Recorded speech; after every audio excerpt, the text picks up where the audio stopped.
এমন কোন জিনিস মেয়েদের হাতের ছোঁয়ায় 2 ইঞ্চি থেকে 6 ইঞ্চি হয়ে যায়? আল্লাহ, এটা কি? একদম পজিটিভলি ভাববেন, হ্যাঁ।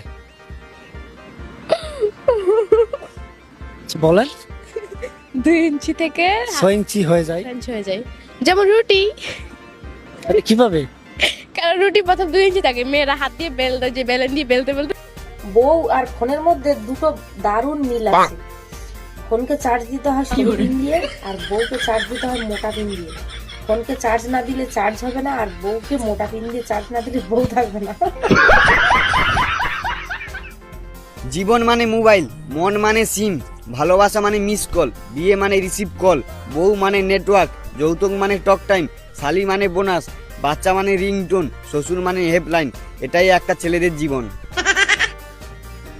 পুরুষ যখন অভাবে পড়ে তখন নারীর টাকার চাহিদা বাড়ে, আবার পুরুষ যখন ইনকাম নিয়ে ব্যস্ত হয়ে পড়ে তখন নারীর যৌবনের জ্বালা বাড়ে। এই দুই তালে গলে নারী সেই পুরুষটাকেই হারিয়ে ফেলে।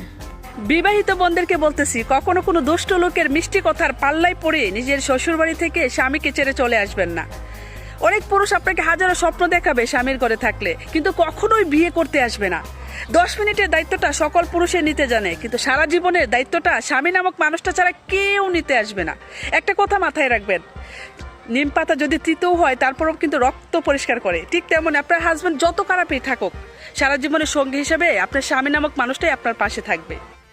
স্বামী যদি দ্বিতীয় বিয়ে করে ফেলে তাহলে 2 সতীনে ঝগড়া না করে দুজন বোনের মতো মিলেমিশে থাকেন। কারণ আমি কালকে টিভিতে দেখেছি 2 সতীনের ঝগড়ার কারণে স্বামী মাঝখান দিয়ে পড়ে মারা গেছে।